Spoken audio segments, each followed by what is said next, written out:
ارزقنا محبة الحسين حسين حسين. اللهم ارزقنا شفاعة الحسين حسين حسين. أعوذ بالله من الشيطان الرجيم. بسم الله الرحمن الرحيم. الحمد لله الذي لا يبلغ مدحته القائلون ولا يحصي نعماءه العادون ولا يؤدي حقه المجتهدون، الذي ليس لصفته حد محدود ولا نعت موجود ولا وقت معدود ولا أجل ممدود، فطر الخلائق بقدرته ونشر الرياح برحمته. الصلاة والسلام على الرسول المسدد المصطفى الأمجد المحمود الأحمد سيدنا ومولانا ومولى الكونين جد الحسن والحسين معاني أبا القاسم محمد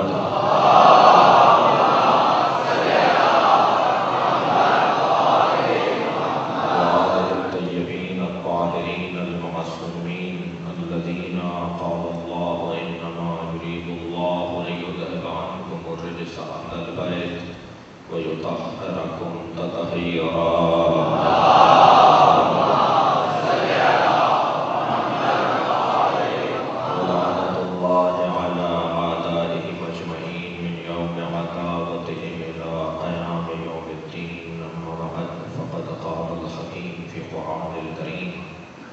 بسم الله الرحمن الرحيم.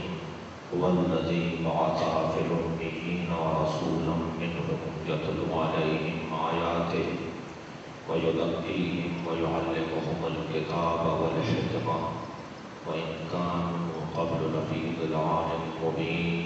صلوات.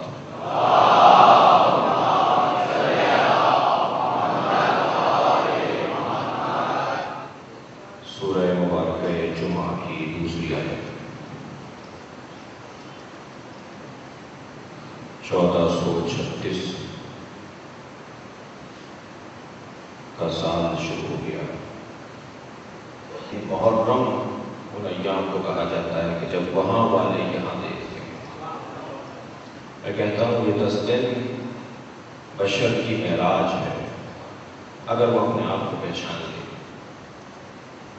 اب فرشتے دیکھ رہے ہیں کہ زمینیان کیا کر رہے ہیں. اہل زمین ایک عظیم عبادت میں مصروف ہیں. محرم الحرام کی پہلی تاریخ، سال کی پہلی تاریخ. البتہ مبارکباد کے میسج تو بند ہو گئے. ذکر حسین ایک معجزہ ہے. جو بھی اس کی راہ میں رکاوٹ ڈالے گا برباد ہو جائے گا. ایک مدت تک اس کی راہ میں رکاوٹ مختلف زاویوں سے رہی، لیکن اب پہلی محرم کو سال کا پہلا دن مبارک ہوگا میسج نہیں چلتا، پیغام نہیں دیا جاتا، اس لیے کہ بہت سے لوگوں نے ہم سے بہت کچھ سیکھ لیا ہے. میں یہ کہتا ہوں آگے بڑھوں کہ عزائے امام حسین ہمارا کام نہیں ہے. یہ کام نبی کا ہے، اور جو کسی کا کام کر رہا ہوتا ہے اسے وہ اچھا لگتا ہے.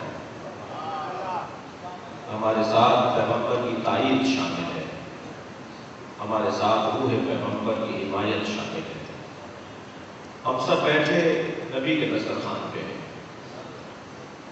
یہ سب کلمہ وہ پیغمبر کے ہیں. پیغمبر مغموم ہیں، پیغمبر غمگسار ہیں، پیغمبر اپنے حسین پر گریہ کر رہے ہیں. یہ ماتم کسی کی دل آزاری کے نہیں ہے، کسی کی دل آزاری کے لیے نہیں ہے. یہ گریہ کسی سے تنقید نہیں ہے، یہ علم کسی کو چڑھانے کے لیے نہیں ہے. یہ تابوت کسی کے خلاف نہیں ہے، یہ اجتماع کسی کو دور کرنے کے لیے نہیں ہے، یہ در حقیقت ایک ایسا مدرسہ ہے کہ جس میں آنے والا حقیقت سے آیا ہے، زور زبردستی سے نہیں آیا۔ ان سب کے لیے صرف اتنا ضروری تھا کہ انہیں بتا دیا جائے کہ مجلس کتنے بجے ہے، ورنہ یہ کسی دعوت کے محتاج نہیں ہے۔ ان حسین کیست یہ عالم ہمیں دیوانہ اوست، یہ حسین ہے کون کہ جسے دیکھو حسین کا دیوانہ دکھائی دیتا ہے؟ کیا تاثیر ہے حسین ابن علی کے اس حسین نام میں کہ حضرت آدم بھی یہ فرمائیں، یا اللہ جب میں حسین سنتا اور دیکھتا ہوں تو میرا دل ٹوٹنے لگتا ہے۔ اِنَّا لِقَتْلِ الْحُسَيْنِ حَرَارَةً لِقُلُوبِ الْمُؤْمِنِينَ، حسین کے قتل نے مومنین کے دلوں میں حرارت ایجاد کی ہے، حیات عطا کی ہے، زندگی عطا کی ہے۔ امام حسین کے قتل نے، امام حسین کی شہادت نے مومنین کو ایک حیات عطا کی ہے، اور مومنین کے بدن کو نہیں، قلوب، اس لیے کہ بدن زندہ ہو اور دل مردہ ہو تو اس کا کوئی فائدہ نہیں۔ حسین کی شہادت سے مومنین کے دلوں میں ایک حرارت ایجاد ہوئی ہے، لا تبرد ابدا، یہ حرارت کبھی چھوٹی نہیں پڑے گی۔ یہ معجزہ ہے، یہ اعجاز ہے۔ میں اپنے موضوع پر باقاعدہ کل سے آپ کی سماعتوں کو دعوت فکر دوں گا۔ آج کی اس پہلی مجلس میں فلسفہ عطا، مقصد عزاداری، کیوں رونے جمع ہوئے ہیں، کیوں ماتم ہوگا، کیوں ہر سال اعجازی انداز دکھائی دیتا ہے۔ امام حسین کی گنبد کا پرچم جب کل تبدیل ہوا ہے تو 15 سے 20 لاکھ آدمی اس پرچم کو اترتے اور نئے پرچم کو چڑھتے ہوئے دیکھ رہے ہیں۔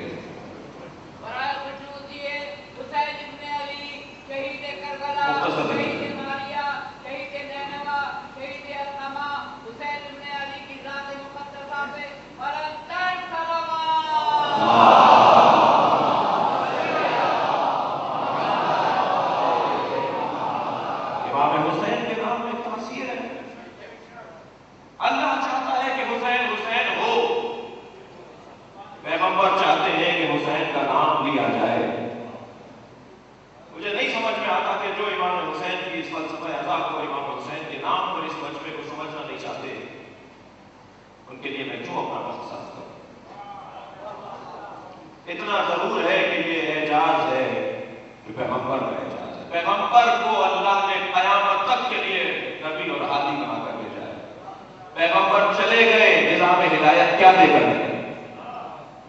پیغمبر اکرم نے لوگوں کے لیے نظام ہدایت کیا دیا ہے؟ اپنے حسین سے کہہ دیا کہ اپنی قربانی دے دو، تمہارے نام پر مجمع جمع ہوگا، ایک قرآن کی آیت پڑھی جائے گی، تفسیر قرآن بیان ہوگا، سیرت اہل بیت کو بیان کیا جائے گا، لوگوں کو ہدایت نصیب ہو جائے گی۔ صلوات بھیجے محمد و آل۔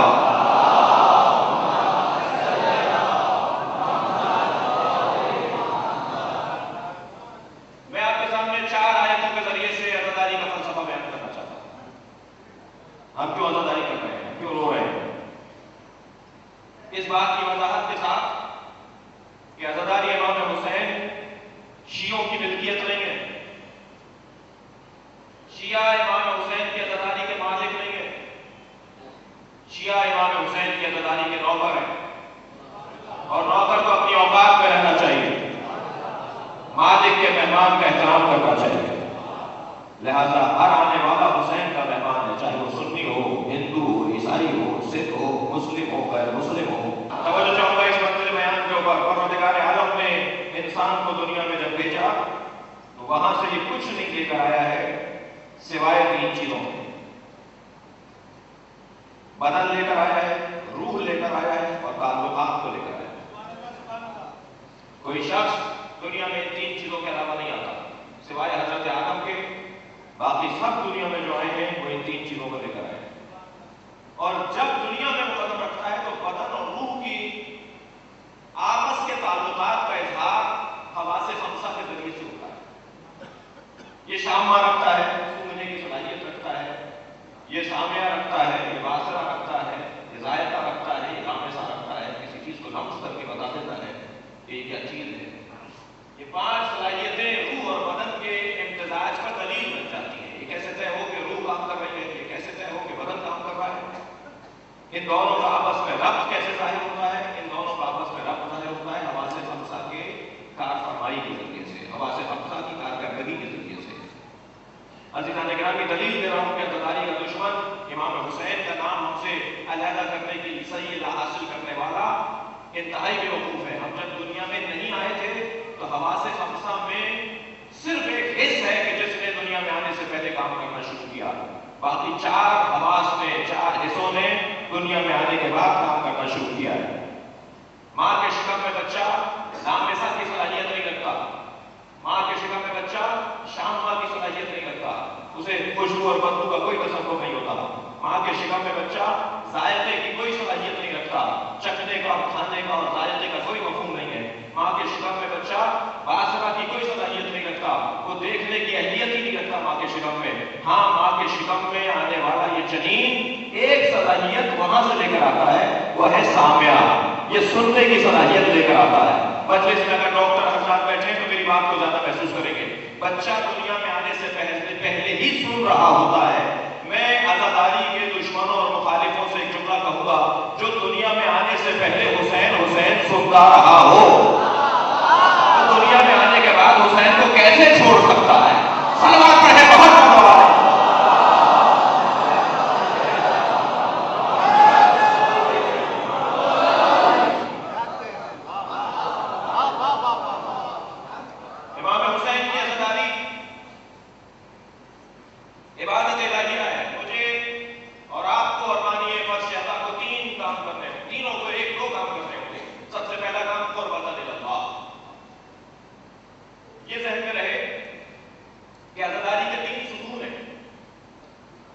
حدیث مبارکہ یہ ہے، جو رویا، جس نے رلایا اور جس نے رونے کا ماحول بنایا حسین پر، اس پر جنت واجب ہے۔ حدیث ہے۔ کتنے ستون ہو گئے، کتنے پارٹ ہو گئے، کتنے حصے ہو گئے؟ 3۔ من بکا، اور کا، اور تباہ کا۔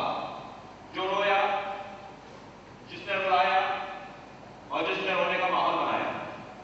رونے والا سامع، رلانے والا ذاکر، ماحول بنانے والا بانی، جس نے فرش عطا بچھایا، جس نے اہتمام کیا، جس نے اعلان کیا، جس نے انتظام کیا۔ یہ 3 ستون ہیں اور 3 حصے ہیں عزاداری کے۔ اگر ذاکر ہو اور سامع نہ ہو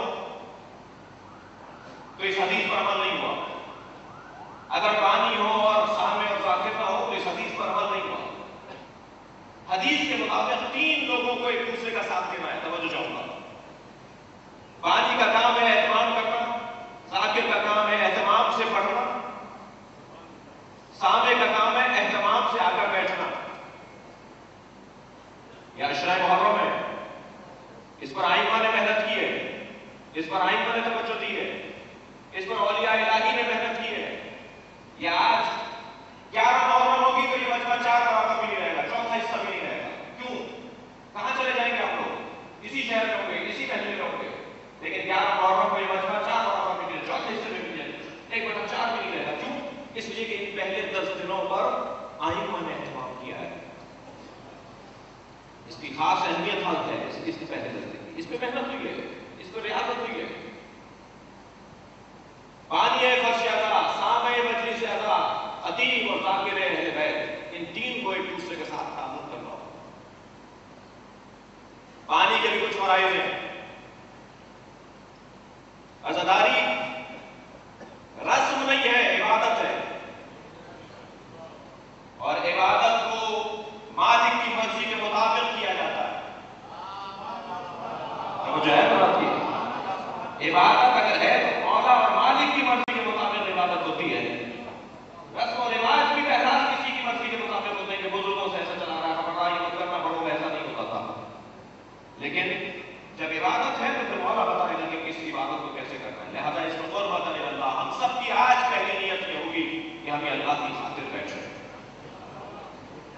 ممبر اللہ کی خاطر سجایا ہے، یہ مجلس سزا اللہ کی خاطر ہے، قربت اللہ۔ دوسرا، آپ لوگوں کا بڑا مقام ہے اس میں، آپ عادتاً اور روایتاً مجلس میں نہیں آئے، ثواباً اور ہدایتاً مجلس میں آئے۔ آپ کو بلایا گیا ہے، آپ کو دعوت دی گئی ہے، خوشبو اپنی طرف کھینچتی ہے، مشق اپنی طرف متوجہ کرتی ہے، کردار اپنی طرف توجہ دلاتا ہے۔ نہیں ہو سکتا کہ کوئی اچھی چیز دکھائی دے اور اس کی طرف رغبت نہ ہو، اور اگر اچھائیوں کا مجموعہ کسی کو کہا جائے تو اسے حسین کہا جاتا ہے۔ اس لیے یہ مجموعہ جمع ہے، یہ مجموعہ ایک مقناطیسی کی حیثیت کا حسین کی طرف جمع ہے۔ علامہ نقل کا بہت حسین جملہ مجھے یاد آ رہا ہے، فرماتے ہیں کبھی غور کیا حسین کے نام پر اتنا مجموعہ جمع کیوں ہوتا ہے؟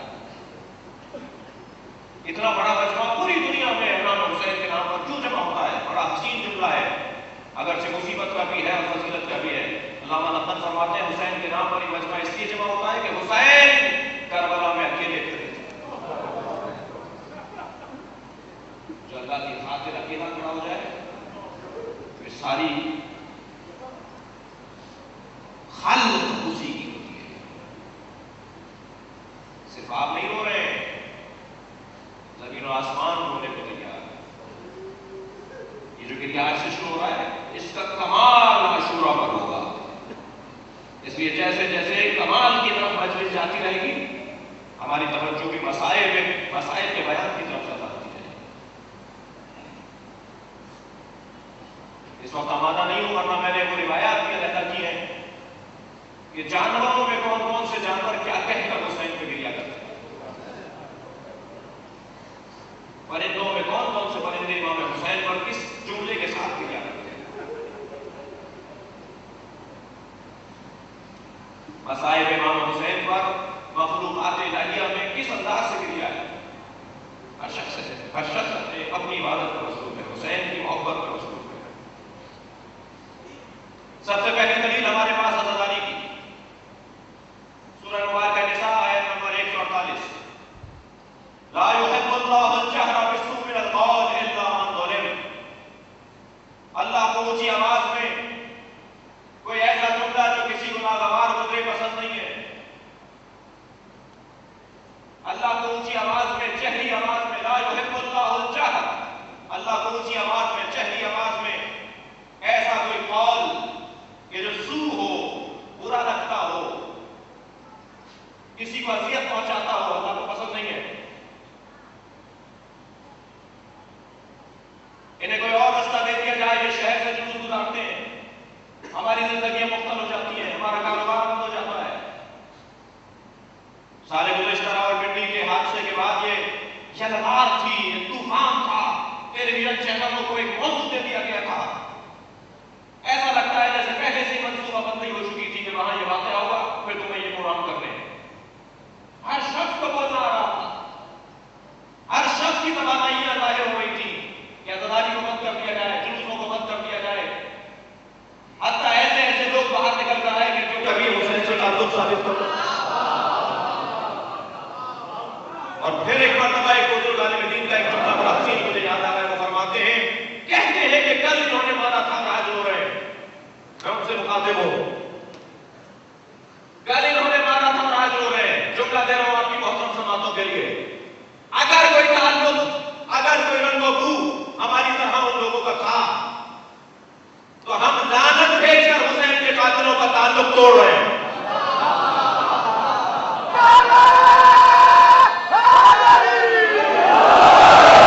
میں نہیں چاہتا اس بحث کے اندر زیادہ مبتلا ہوں، پہلی محرم ہے، صرف میں اپنے محترم سامعین میں جو کم سن اور ہم سن اور بچے ہیں، کم سن ساتھی ہیں، ان کی تقویت کے لیے جو کلمات کہہ رہا ہوں۔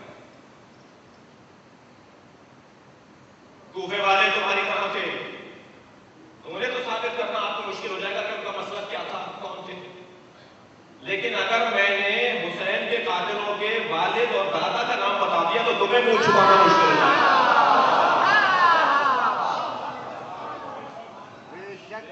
عمر ابن سعد ابن ابی وقاص، لے دو ایک نام، سلوات پڑھ لے ذرا محمد والے۔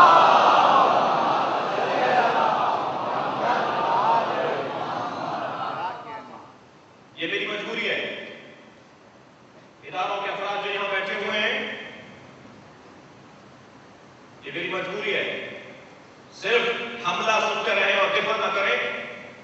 آپ کو اگر ہمارے بیان پر کوئی تنقید ہے اور کوئی تبصرہ ہے تو آپ کو پاکستان کے مختلف اداروں کی جانب سے اور رسانوں کی جانب سے کیے جانے والے تبصرے پہ بھی تبصرہ ہونا چاہیے. لا يحب اللہ الجہر بالسوء من القول الا من ظلم، قرآن کی پہلی آیت. قرآن کی دوسری آیت یہ کہ پروردگار عالم نے اپنے حبیب کو 4 کام دے کر بھیجا ہے، جو میں نے سرنامہ کلام اس تشریح عنوان کے طور پر بھی تلاوت کی ہے. هو الذی بعث فی الأمیین رسولا منهم یتلو علیہم آیاتہ ویزکیہم ویعلمہم الکتاب والحکمہ وإن كانوا قبل لفی ضلال مبین. یہ سورہ جمعہ کی دوسری آیت. پیغمبر اکرم کو اللہ نے 4 کام دے کر بھیجا ہے. یتلو علیہم آیاتہ ویزکیہم وَيُعَلِّمُهُمُ الْكِتَابَ وَالْحِکْمَةَ. ان 4 کاموں میں سب سے پہلا کام یہ ہے کہ یہ قرآن کی تلاوت کریں گے، یہ لوگوں کو تزکیہ نفس دیں گے، لوگوں کو اچھا بنائیں گے، انسان بنائیں گے، متقدم اخلاق الہی بنائیں گے، برائیوں سے ان کو دور کریں گے، اچھائیوں سے مزین کریں گے. یہ دوسرا کام ہے پیغمبر. تیسرا کام پیغمبر اکرم کا یہ ہے کہ وہ تعلیم کتاب دیں گے. چوتھا کام ہے تعلیم حکمت دیں گے. پیغمبر اکرم کو یہ 4 کام دے کر بھیجا، لیکن اس امت کی 2 کمزوریاں ہیں. اس امت کو پیغمبر نے قرآن بھی پڑھ کر سنا دیا، اس امت کو پیغمبر اکرم نے تزکیہ بھی دے دیا، تعلیم کتاب بھی اور تعلیم حکمت بھی، مگر اس کی 2 کمزوریاں ہیں. اس میں امت میں نہیں، خود انسان کی 2 کمزوریاں ہیں. اور انسان، امت اور انسان عموم خصوص میں وجہ کا تعلق ہے. جی علماء کرام تشریف فرمائیں، صاحبان دقت اور منطق اور فلسفہ جاننے والے بیٹھے ہوئے ہیں. 2 کمزوریاں ہیں انسان کی. سب سے پہلی کمزوری یا ان دونوں میں سے ایک کمزوری، یہ لڑتا ہے، یہ لڑتا ہے، یہ اختلاف کرتا ہے، یہ جھگڑتا ہے. اس کی ایک کمزوری یہ ہے کہ یہ اختلاف کرتا ہے، لڑائیاں کرتا ہے. تو قرآن مجید نے اس کا حل دے دیا، وَمَا أَنزَلْنَا عَلَيْكَ الْكِتَابَ إِلَّا لِتُبَيِّنَ لَهُمُ الَّذِينَ اخْتَلَفُوا فِيهِ. اے میرے حبیب، ہم نے تمہیں قرآن اس کام کے لیے دے دیا، یعنی قرآن سبب بنے گا کہ لڑائیاں ختم ہوں. تھوڑا سا توجہ چاہوں گا. اس کی ایک کمزوری ہے کہ اختلاف کرتا ہے. اتنے سارے لوگ بیٹھے ہوئے ہیں، اگر فرض کریں اس وقت 2000 آدمی امام بارگاہ کے اندر موجود ہیں، تو یہ کوئی بھی ایسا نہیں ہے کہ جو دوسرے سے ہر کام میں اتفاق کرے. کوئی 1-2 آدمی مجھے لا کر دکھا دیجیے. ڈاکٹر کا ڈاکٹر سے اختلاف ہے، انجینئر کا انجینئر سے اختلاف ہے، عالم کا عالم سے اختلاف ہے. اختلاف ہے امت پیغمبر رحمت الہی ہے. اگر اختلاف نہ ہو تو تحقیق کے دروازے بند ہو جائیں. اگر اختلاف نہ ہو تو توجہات ختم ہو جائیں. اگر اختلاف نہ ہو تو تحقق مٹ جائے. اختلاف نہ ہو تو کالج اور یونیورسٹیاں بند ہو جائیں. اختلاف نہ ہو تو کتابیں لکھنا چھوڑ دی جائیں. اختلاف نہ ہو تو حیات مٹ جائے. بھائی اللہ نے بھی زندگی اختلاف لیل و نہار کی بنیاد پر بنائی ہے. صلوات بھیجیں محمد وآلہ.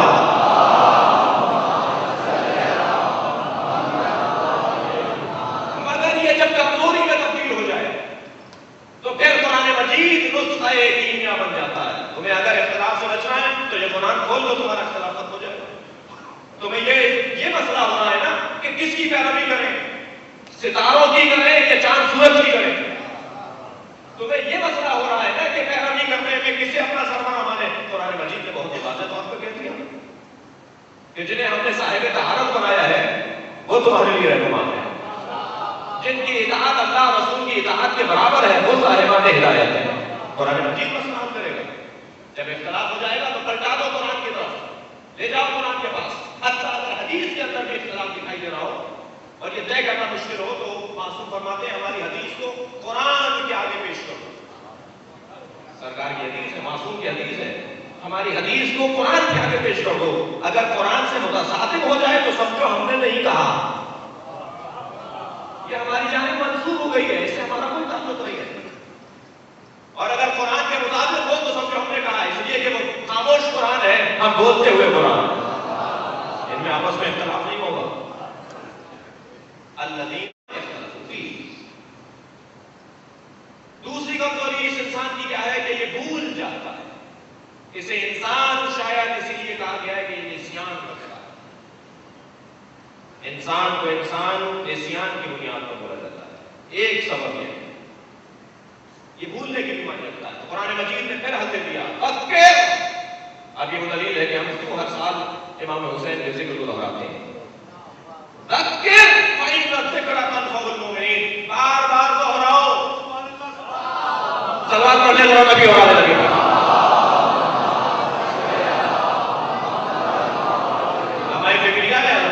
کی آیت ہے. قرآن نے نہیں کہا، اس آیت کریمہ میں نہیں کہا کہ کیا دہراؤ، یہ نہیں کہا ہے اس میں کیا دہراؤ. حتی منفی کردار بھی دہراؤ اور مثبت کردار بھی دہراؤ. اس لیے کہ منفی کردار دہرانے سے بھی تمہیں ہدایت ملے گی، تم بچو گے. مثبت کردار دہراؤ، اس سے بھی تمہیں ہدایت ملے گی، تم بڑھو گے، تم راغب ہو گے ان کی طرف، تم ان سے پیار کرنے لگو گے. یہ بار بار دہرانا ہے. ذکر عربی ادب سے واقف لوگ بیٹھے ہوئے ہیں. ذکر بار بار دہرانے کا ترجمہ ہوگا. ذکر بار بار دہراؤ. 1400 سال سے ایک ہی قصہ دہرا رہے ہیں، ہم کیا کریں؟ اللہ کا حکم ہے. اتنے پرانی داستان کو ہر سال دہراتے ہیں، ہم کیا کریں؟ اللہ کا کلام ہے. ذکر دہراؤ، اس لیے کہ بار بار دہرانے سے مومنین کو فائدہ پہنچتا ہے.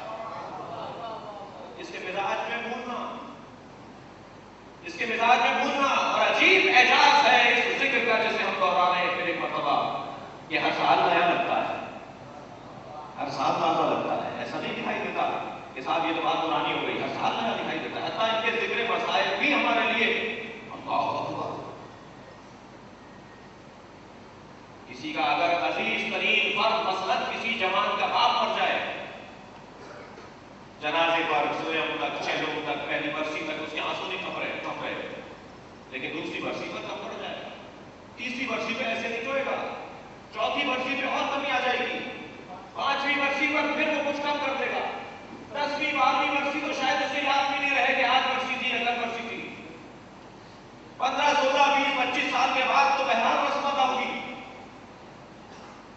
معلوم یہ ہوا کہ اگر میرے عزیز ترین فرد کوئی مر جائے تو 20 سال کے بعد میں اس کا روزے رحمت بھلا دیتا ہوں. یہ حسین کے نام پہ کتنا دم ہے کہ 1400 سال گزرنے کے بعد ہر سال ایسا لگتا ہے جیسے ابھی واقع ہوا ہو. یہ اعجاز نہیں تو کیا ہے؟ ذکر فإن الذکر تنفع المؤمنین. اس کے دہرانے سے مومنین کو فائدہ پہنچتا ہے. یہ مومنین کے فائدے کے لیے. انسان کی طبیعت میں بھولنا ہے، نسیان ہے انسان کی طبیعت میں. یہ دوسری آیت ہے. تیسری آیت وَمَن يُعَظِّمْ شَعَائِرَ اللَّهِ فَإِنَّهَا مِن تَقْوَى الْقُلُوبِ. سورہ مبارکہ حج. جس نے بھی اللہ کی نشانیوں کی تعظیم کی تو وہ صاحب تقویٰ کہلائے گا. نماز پڑھنا ہدف نہیں ہے، روزہ رکھنا مقصد نہیں ہے، اس لیے کہ روزے کا مقصد کچھ اور ہے، نماز کا مقصد کچھ اور ہے. اگر نماز پڑھی جائے مقصد تک حصول نہ ہو، مقصد تک رسائی نہ ہو تو گویا نماز نہیں پڑھی. کچھ بھی ہوگا نماز نہیں پڑھی. عادت ہوگی، روایت ہوگی، رسم ہوگی، ورزش ہوگی، تازگی کا احاطہ ہوگا، لیکن نماز نہیں ہے. روزہ رکھو لعلکم تتقون، تاکہ تم صاحب تقویٰ بن جاؤ. یا ایھا الذین آمنوا کتب علیکم الصیام کما کتب علی الذین من قبلکم لعلکم تتقون. اے صاحبان ایمان، روزہ رکھو تاکہ تم متقی ہو جاؤ، نماز پڑھو تاکہ متقی ہو جاؤ، حج کرو تاکہ متقی ہو جاؤ. معلوم یہ ہوا کہ تقویٰ مقصد ہے، اور متقی کوئی ہو نہیں سکتا جب تک کہ اللہ کی نشانیوں کی تعظیم نہ کرے. اللہ اسے متقی ماننے کو تیار نہیں ہے جب تک کہ وہ صاحبان عظمت کی تعظیم نہ کرتا. وَمَن يُعَظِّمْ شَعَائِرَ اللَّهِ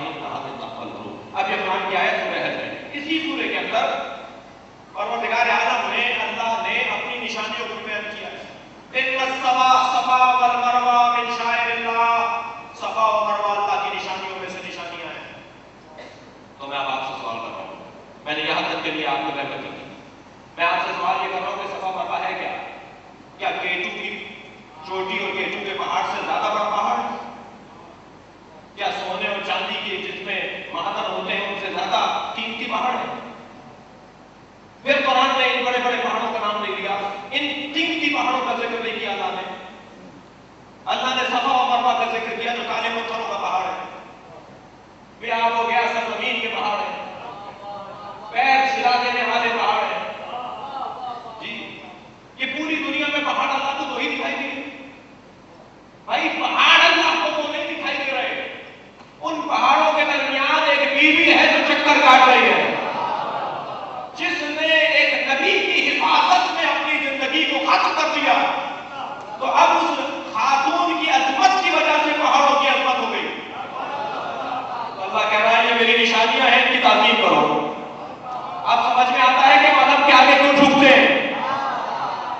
ہم زلزلہ کے شبی کی تعظیم کیوں کرتے ہیں, مذہب خانے میں جاتے سب کیوں جھکاتے ہیں. اس کا مطلب یہ ہوا کہ اگر کسی چیز کا کسی ایسے وجود سے تعلق ہو جائے جس نے اللہ کی خاطر قربانی دی ہو, تو اس سے جڑی ہوئی چیزیں بھی اللہ کی نشانیاں ہیں. لہذا اب امام حسین کے مزار پہ جانے والوں کی گردنیں جھکیں گی, اس لیے کہ یہ تعظیم شاید اللہ کی تعظیم ہے. کتنا لمبا دیا میں نے کہ حضرت اسماعیل پھر ان کی ماں ہاجرہ, وہ اگر ایک نبی کی حفاظت میں ایسی زندگی گزارے تو اللہ اس کو پہاڑ کو اتنا محترم بنا دے.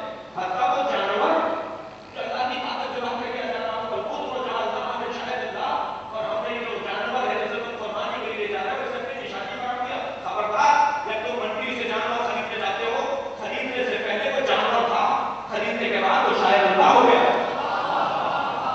اسے مارنا نہیں, اسے تکلیف مت پہنچانا, اسے اذیت مت دینا, اس لیے کہ تم نے نسبت دے دی ہے.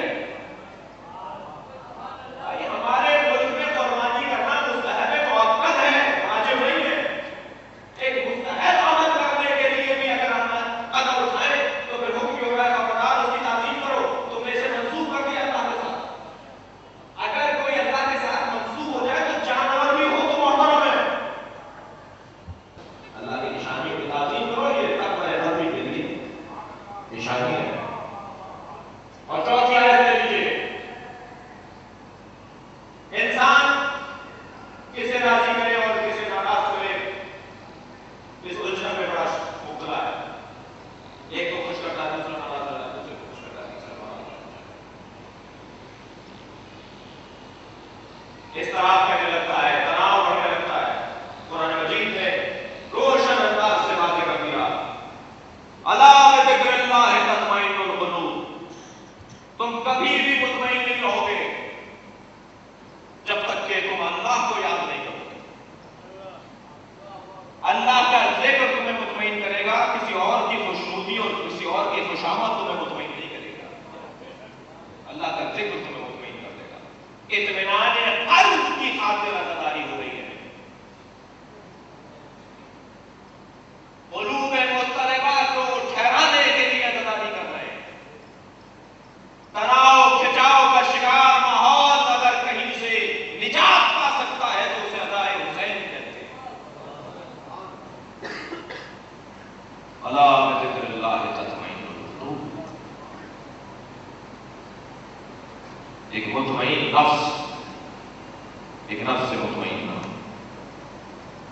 یہ کیسے ممکن ہے میرے عزیزوں, میرے بچوں, جوانوں, کہ ہم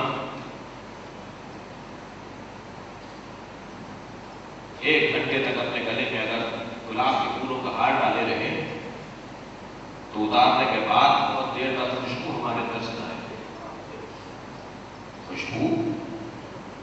خوشبو بتائے گی کہ تم کہاں سے آ رہے ہو, تمہارا تعلق کس سے ہے, تمہاری دوستی کس سے تھی, تم کس سے مل کر آئے ہو, تم آپ کہاں سے رہے ہو.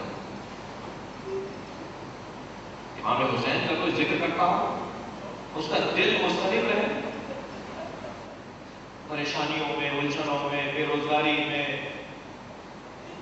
بیماریوں میں نہیں, انتہائی تکلیف میں بھی مطمئن دکھائی دیتا ہے. اس لیے کہ حسین حسین بولتا ہوں.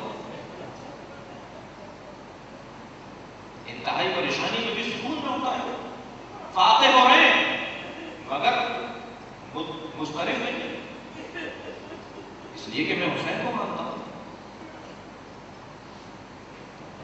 حسین نے اللہ کا ذکر کیا ہے، پوری دنیا میں اللہ حسین کا ذکر کروا رہے ہیں. یہ اطمینان قلب کے لیے. مجھے کوئی بتا دے آج مجلس کے بعد کہ کوئی ایسا شخص ہے جو کسی مشکل میں مبتلا نہیں ہے. شخص مشکل میں کسی نہ کسی، ہر ایک کی اپنی نوعیت کی مشکل ہے، لیکن جب امام حسین کا وہ ذکر کرتا ہے، امام کو یاد کرتا ہے، تو اس کی وہ پریشانی ٹھنڈی پڑ جاتی ہے. آ گئے امام کاظم کی خدمت میں ایک صحابی امام مولا بہت پریشان ہو. مولا بہت حالات خراب ہیں اور ایسا ہونا تھا کہ اگر کچھ کہہ دیا جائے تو ابھی رو پڑے، اگر اسے کچھ کہہ دیا جائے تو ابھی اس کی آنکھوں سے آنسو نکل آئے. تو سنیں گے امام نے کیا فرمایا. امام نے فرمایا اے شبیب، اگر کبھی رونا آ رہا ہو تو ہمارے مظلوم جد حسین پر رویا گا.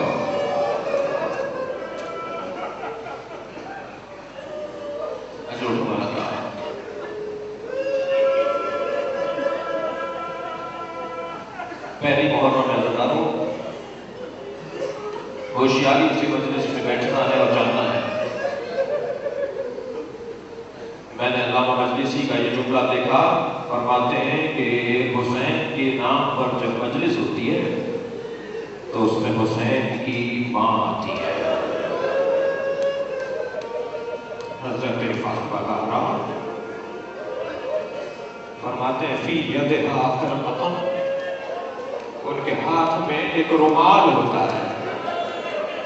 سیدنا کہتے ہیں کپڑے کا ٹکڑا. فی یدہا، صرف دونوں ان کے ہاتھ میں ایک رومال ہوتا ہے. تصف دموع الباکین، وہ رونے والے کے بالوں کے آنسوؤں کو اس میں جمع کرتی ہے. اب اس کا فلسفہ کیا ہے، اس کی تصویر کیا ہے، ہم اس میں نہیں جانا چاہتے. روحانی معاملہ ہے جی، روحانی مسئلہ ہے. بیوی مجلس سے بیٹھی، جب بیوی آتی ہوگی تو ان کے ساتھ کوئی اور بھی معاملہ ہوتا ہے. خواتین کی مجلس سن رہی ہیں، عجب نہیں ان کے ساتھ ایک 4 سالہ حسین کے سینے پہ سونے والی سکینہ آتی ہو. کہتی یہ کیوں رو رہے ہیں؟ سکینہ یہ تمہارے بابا حسین کو رونے نہیں دیا نا جناب سکینہ کو. آیت اللہ فاطمیہ کا بڑا اچھا جملہ مجھے یاد آ رہا ہے. وہ فرماتے ہیں کہ ہم سے پوچھتے ہیں کہ یہ رو کیوں رہے ہیں؟ ہم اس لیے رو رہے ہیں کہ امام سجاد کو رونے نہیں دیا. ہم اس لیے کیا کر رہے ہیں کہ جناب زینب کو رونے نہیں دیا. اگرچہ ایام محرم کے ہیں لیکن آپ رونے کے لیے ہمارا ہے. تو یہ روایت سن لیجیے. آپ نے سنا ہوگا تاکرین سے، پڑھا ہوگا کتابوں میں کہ جناب سکینہ اونٹ سے گری تھی. میں نے خود پڑھا ہے بی بی اونٹ سے گری نہیں تھی، گرائی گئی تھی. سبب سن لیجیے، رونے کے لیے کافی ہے. جیسے ہی سر حسین جناب سکینہ کے قریب آتا تھا، ہائے بابا ہائے بابا، جناب سکینہ پہ پورے قافلے میں گریا اور کوہرام پپا ہو جاتا. شیور نے کہا کہ یہ کیسے اس بچی کو روکا جائے. ابن رجب نامی ظالم میں وہ کہتا ہے شیور سکینہ کا اونٹ قافلے کے آخر میں لے جاؤ، قافلہ آگے بڑھاؤ، سکینہ کے اونٹ کو قافلے کے آخر میں لے جاؤ، میں سکینہ کو اونٹ سے گرا دوں گا تو قافلہ آگے بڑھا لے جاؤ. بڑا سخت مرحلہ ہے، بڑی سخت روایت ہے. ابن رجب نامی شخص جناب سکینہ کو اونٹ سے گرا دیتا ہے، قافلہ آگے بڑھ جاتا ہے. بی بی بہت دیر تک قافلے کے پیچھے چلتی رہی، وہ بیمار پہ گر گئی، سجاد پہ گر گئی، اسے کوئی لے جائے. قافلہ چلا گیا، سکینہ پیچھے میں.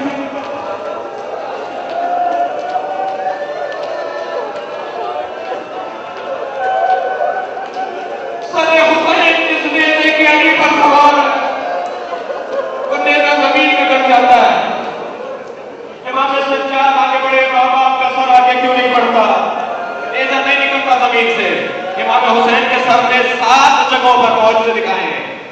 امام حسین کے سر نے 7 جگہوں پر معجزے دکھائے ہیں. ان میں سے ایک معجزہ یہ ہے سر حسین جس نیزے کے نیچے پر وہ نیزہ نہیں نکلتا. امام سجاد قریب ہے امام آپ کا سر آگے کیوں نہیں بڑھتا؟ سر حسین گویا ہوا میری سکینہ گر گئی. جملہ سننا تھا زینب نے خود کو سواری سے گرا گئی ہے الٹا نہیں کہا اللہ سکینہ کہا ہوں. اجرکم اللہ. خدا کسی وقت میں اللہ سنا میں پہلے پہلے میں ہمیں رونے رونے والا ہوتا ہے.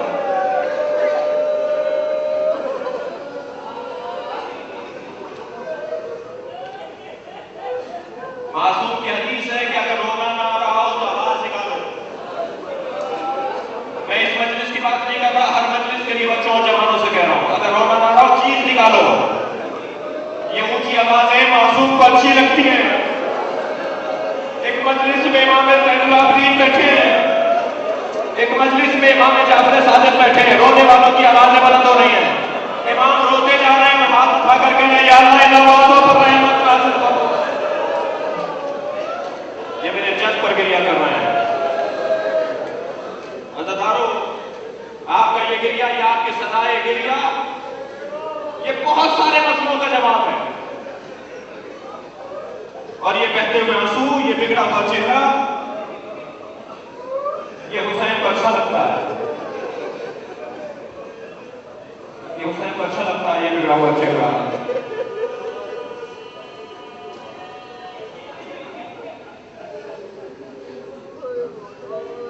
چاند رات جب آتی تھی مدینے میں تو امام ششم کی گلی میں گزر بڑھ جاتا. لوگ کہتے تھے کہ آج اس گلی سے لوگ زیادہ کیوں گزر رہے ہیں؟ تو کہا جاتا تھا یہ گھر دیکھ رہے ہو نا، اگر اس گھر سے رونے کی آواز آ گئی تو ہم سمجھ جائیں گے کہ محرم کا چاند گزار ہو گیا. جیسے ہی محرم کا چاند گزار ہوتا تھا امام ششم فرماتے تھے کالے کپڑے پہنو، مرثیہ بچھاؤ، ممبر لگاؤ، شاعر اہل بیت کو کہو کہ آگے مرثیہ سنائے. دیوی نے خدا امام رضا کی خدمت میں آ کر کہتے ہیں مولا میں نے آپ کے جد حسین کا مرثیہ کہا. تکلف کر کے نہیں روئیں گے زدارو. امام نے فرمایا دیوی ذرا رکو صبر کرو. امام نے اپنے غلام سے کہا کہ کرسی لگواؤ. کرسی لگا دی گئی. پھر امام نے فرمایا پردہ آویزہ کرواؤ اور حرم سے کہو کہ آ کے بیٹھ جائیں. بیویوں سے کہو کہ آ کر بیٹھ جائیں. اہل حرم آ کر پڑھنے کی اس جانب بیٹھ گئے. سارے غلام، سارے صحابہ، سارے چاہنے والے اس وقت امام کے ہم موجود تھے وہ سب سامنے بیٹھے تھے. میرے خدائی کرسی پر بیٹھ گئے. اب مرثیہ پڑھنا شروع کرتے تھے. دل یا فاتی قومی یمت الخیر فقدبی، اے بہترین مخلوق کی بیٹی فاطمہ، اے خیر خلق الہی محمد مصطفیٰ کی بیٹی فاطمہ، جنت الموتی کو چھوڑ کے کربلا جاؤ، اس لیے کہ کربلا میں آسمان سے تارے ڈوب رہے ہیں. اے فاطمہ کربلا میں چاند اتر رہے ہیں. فاطمہ کربلا میں ایک جانے تمہارا پودا بھی ایک بار ایڈیا لگا. اے فاطمہ کربلا جاؤ تمہارا ناظم سے گھوڑے لگائے. اے فاطمہ کربلا جاؤ پاس کے بازو کاٹے جا رہے ہیں. روڑے آبادات کی آواز بند ہو رہی ہے. مصرع سنے ترجمہ سنے دیکھ لے خدائی کا. پھر کہتے فاطمہ زہرا کربلا جاؤ ایک نشیب ہے کربلا میں جہاں تمہارا حسین گھوڑے سے گرا ہے. اے فاطمہ اپنے بچے کے لاشیں بنا دو. پھر یہ کہ آواز غلط ہونے لگی. امام رضا کی نیش مبارک سے آنسو ٹپک رہے تھے. امام رضا اتنا رو رہے تھے کہ امام کے چہرے سے آنسو ٹپک رہے تھے. ایک مرتبہ جب دیوی نے یہاں مرثیہ مکمل کر دیا تو امام نے فرمایا دیوی اس میں ایک مصرع اور پڑھا دو. دیوی کہو کہ اے فاطمہ زہرا، اے نبی کی دختر، جب کربلا میں رو چکو تو خراسان میں اپنے بیٹے کی قبر پر آ جانا. دیوی کہتے ہیں مولا مجھے نہیں پتا کہ بیوی کے کون سے بیٹے کی قبر خراسان میں ہے. امام نے فرمایا دیوی مجھ رضا کی قبر خراسان میں